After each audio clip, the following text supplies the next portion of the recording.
And it really wasn't what I was thinking that week was going to be like.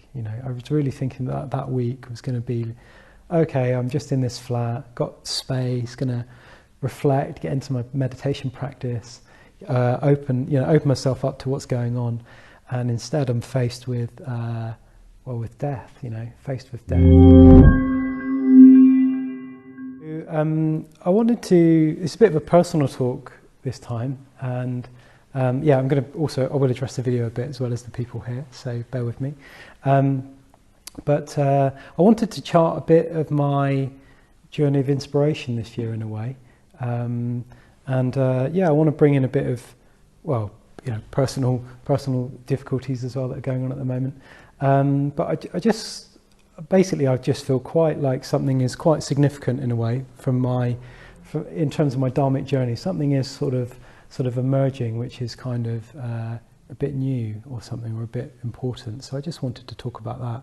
I haven't prepared any, particular notes or anything. I haven't got any particular points even, but just I'm just going to talk for a bit.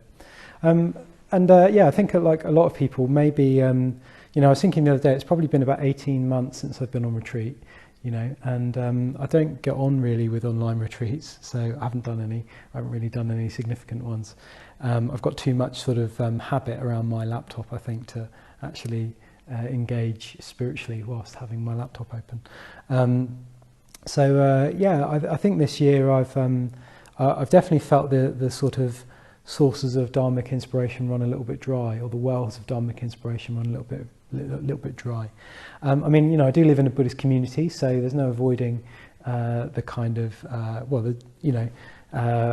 I guess the Dharma or the Sangha in a way, and I've continued to teach and work at Brixton throughout the period. So it's not like there hasn't been any inspiration, but one does need to. Well, it's said that one needs to guard their sources of inspiration, and certainly my sources of inspiration haven't been readily accessible to me in the same kind of way. So I guess I was feeling a little bit overbusy, a little bit overstretched. And I was definitely feeling towards the beginning of the year like I'd lost touch with what kind of motivated me or animated me to get ordained. I was aware that this year was my 5th year since I was ordained, and it felt like a bit of a milestone. So it felt like an important time to kind of take stock a little bit. And rather maybe dishearteningly, I discovered that on taking stock of that, I felt a little bit thin. I felt like my inspiration wasn't quite alive as it was, for understandable reasons, not being able to go on retreat in lockdown and hard work and so on. I guess I decided that the best I could do was just keep on serving, keep on serving, keep on going, and keep on serving. But that broadly, I was sort of that was enough for the time being.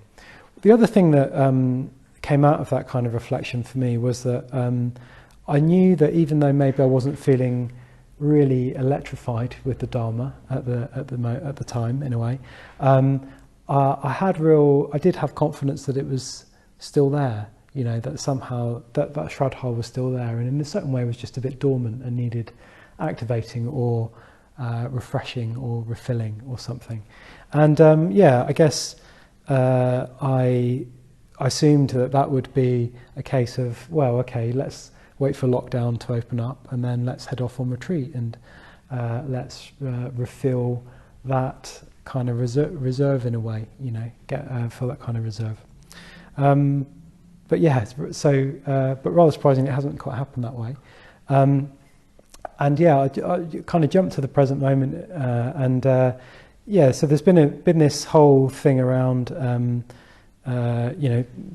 Charlotte, my partner, being ordained and going off on an ordination retreat, and she's been waiting over a year now to go. So she finally got to go last week, and she went off to Taraloka, which is a retreat centre in Wales, to be with her preceptor, who's going to ordain her tomorrow, actually. And she's waited quite a long time, and there's been quite a lot of turbulence in the run into that, quite a lot of turbulence. And we managed to navigate that, and I took her up on Thursday last week. So drove her up to Wales and drove back, which is quite a lot of driving for me. Considering I haven't driven in ages, it was like 10 hours or something. So it was quite a lot. But anyway, it felt like it was nice to be out of the house and kind of got her there, and interesting to be at a retreat centre.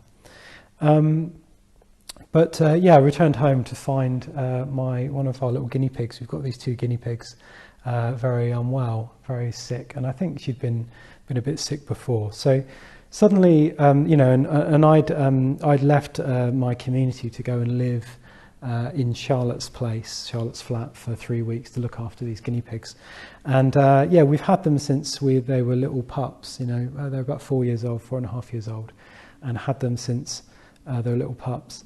And to basically cut a long story short, I mean, I think I've watched this poor guinea pig over the last couple of weeks just really suffer, and I think she's basically dying. And just I was really unprepared for the emotional kind of upwelling or something. Like, I feel generally I think of myself as I'm not insensitive, but I'm definitely run a bit cooler on the emotional scale in a way. I'm not too easily disturbed by emotions, and something around this little creature, this little, defenseless little creature that couldn't communicate with me, just got me right there, just penetrated all that kind of resilience I had, and so I just found myself being very, very emotionally upset and moved, and just trying to help, take her to the vet and try and feed her and try and do this and try and do that, and go to the shop and buy herbs and cucumber and all of her favourites and just try to get her to eat.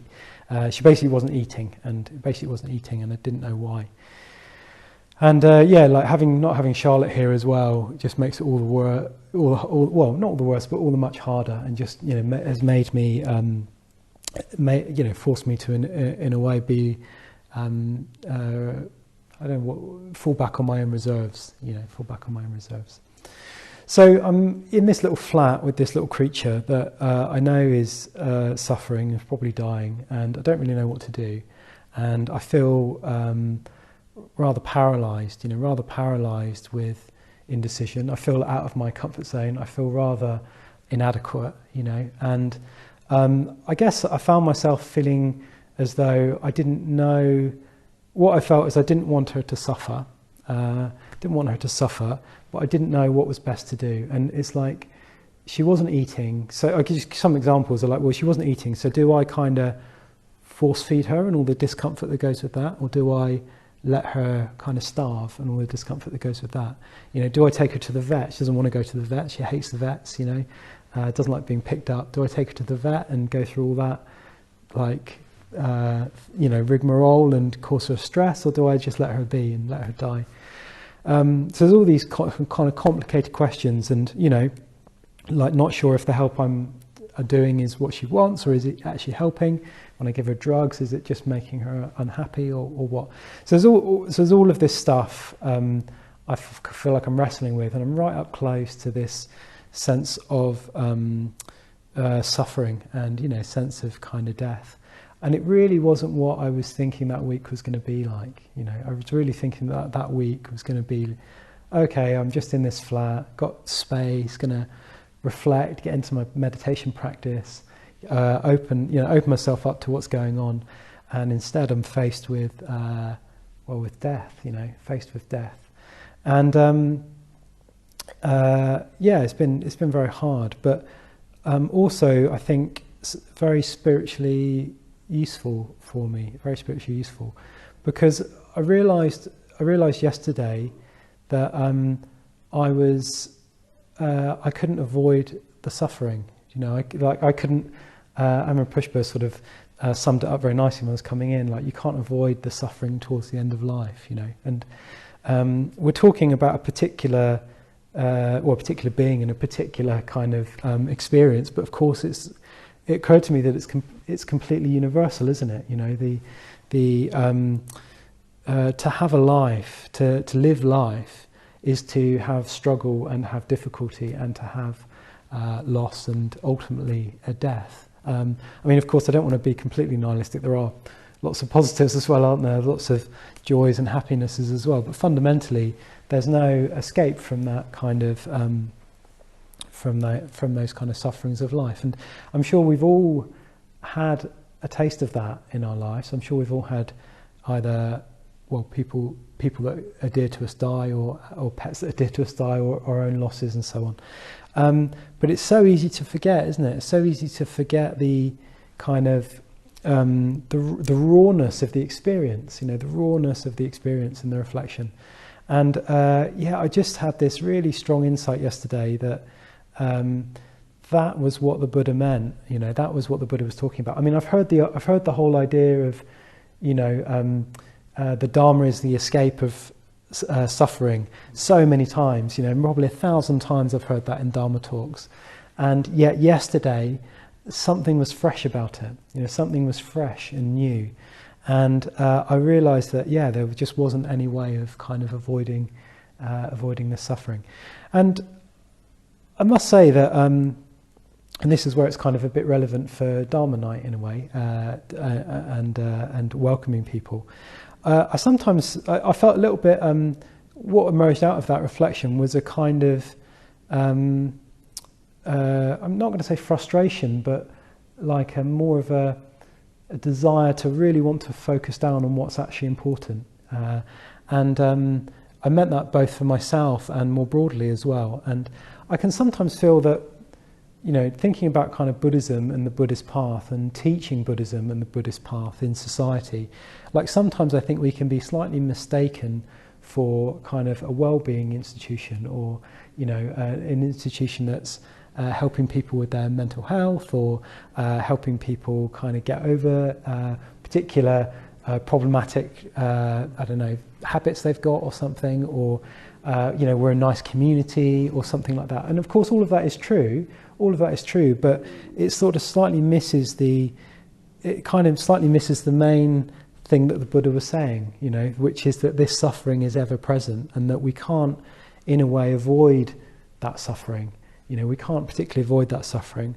All we can do is change our relationship to it with kind of wisdom, by seeing that the nature of our existence, and to understand the nature of our existential circumstance more clearly, we can not be in a way at the mercy of it.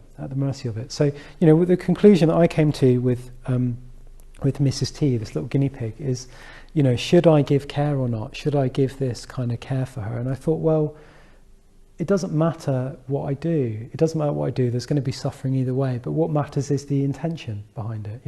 What matters is the kind of, I want to help, I want to care for her, and that's one of what matters. It doesn't quite matter if what I do goes wrong, or if I sort of incidentally cause her a bit of suffering on the way.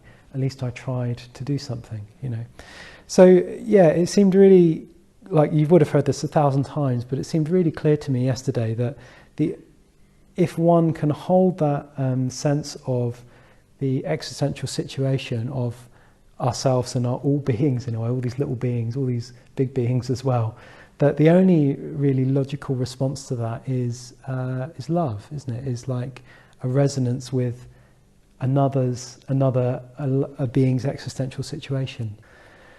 So I just felt like I wanted to share that in a way. I just wanted to share that, and I think there's also something around.